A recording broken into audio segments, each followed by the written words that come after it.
Good afternoon, everyone. My name is Linus Bernard Piero.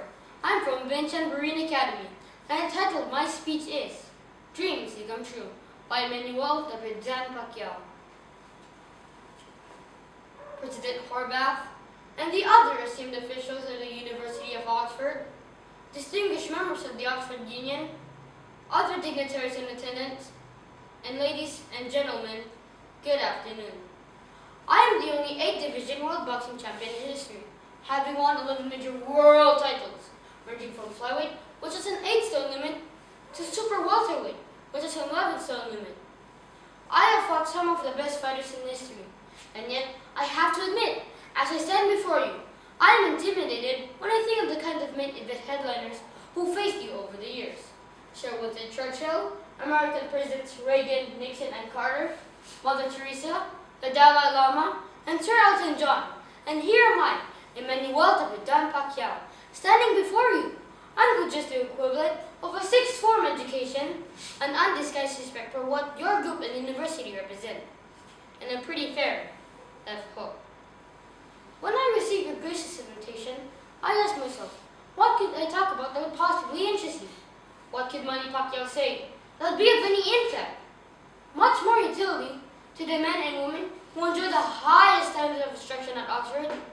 They had to think fast. I know what I should speak about, something very few among you can claim to know about. My education, certainly non-traditional, informal, and largely unstructured.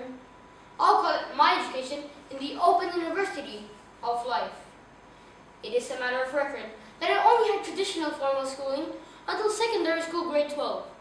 It is only recently that I reached university level through the alternative education program. We were dirt poor. I had to work since the age of 5 to help my mother feed my 3 siblings. And me, many days I was lucky to have one full meal. On days when I had no food, I would drink lots of water just to fill my stomach. But my mind and spirit were never hungry. I read anything I could get my hands on. I even read the newspaper that my lunch or dinner came wrapped in. I read signs everywhere, even on moving vehicles. I learned measurements, weights, by constantly reading the rates and tariffs at the warehouses where I worked as a stevedore, a docker in your parliament. At night, when I could not sleep because of the cold, I'd read the labels on the carton boxes that served as my bed on the street pavement. The movement of clouds, the tint of the horizon, and the clarity of stars taught me when morning was about to come. And for me, the morning did come. Warm, bright, and simply amazing. A lesson in what can be achieved if you have determination. If you ignore the odds against you, and as you are taught in this magnificent institution, never, ever quit. Since 2016, I've been a sitting member of the Philippine Senate, having received a direct vote of over 16 million Filipinos.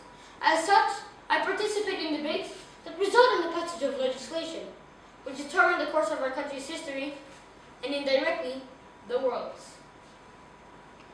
In crafting effective laws, there is no better guide than the pulse of the masses. I may not have financial equity, I may not be historically fluent, I may not even be socially adept, but I am philosophically rooted in my personal adversities, which morally bind me to the general struggle of our people. I am a fighter, not because it is my profession. I was a fighter long before I first set foot in the boxing ring. All my life, I have fought to live. In every single day in my youth, I fought for survival. Now, I do it and get paid for it. Then I was lucky to get a piece of bread for it. But how my struggles of any value to the Filipinos cannot pay that clothe all of them. No matter how much I give financially, hundreds of thousands more remain wanting. In 2013, the aftermath of Category 5 Super Typhoon Haiyan, locally remembered as Yolanda, the deadliest typhoon to devastate my country, leaving a record of more than 6,000 dead. I went to Tacloban and visited a nightmare. The place was a virtual ghost town. Everyone had lost someone from their family, others, their entire family. No property was spared. There were bodies everywhere. There was no food, no water, no electricity. Each face I looked into bore the same expression. Defeat. Not a single person there thought they could ever recover from that tragedy. I thought to myself, I can give millions as have many other donors from all over the world. But no amount of money can give these people hope. And I too fought against despair. But then, I had an idea. We set up a makeshift basketball court and I started shooting some hoops. Then one boy picked up the ball after one of my shots and tried a shot. Soon, there was enough to ask to have a 5-on-5 matches. And we did. The smiles that after the whoops of joy of those boys during that game are memories forever etched in my heart. To have lost everything overnight, including parents, siblings, friends, but to still have the ability to rise above one's personal loss and to reach out to your fellow man, even just in play, to find joy together. There, at that point, in those victims' eyes, I found hope. Those boys who had nothing left gave me hope. These and other experiences like this motivated me to answer the call of public service. I believe in all humility that my life is just a snapshot. It is a glorified blow-up of what millions of Filipinos live through on a day-to-day basis. The hardships, the challenges, the backbreaking, hope-extinguishing despair.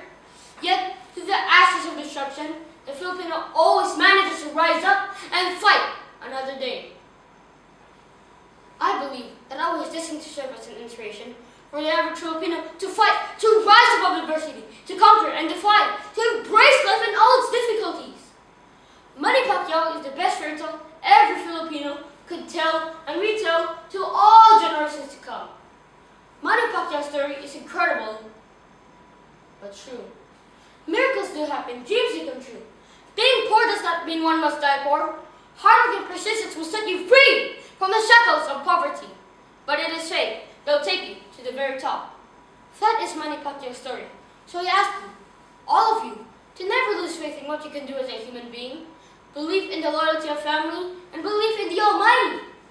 It is not easy to believe in the power of one, but I ask you to look around you, count the spaces, do that multiplication, and suddenly we are a power of 50, or 100, or 1,000.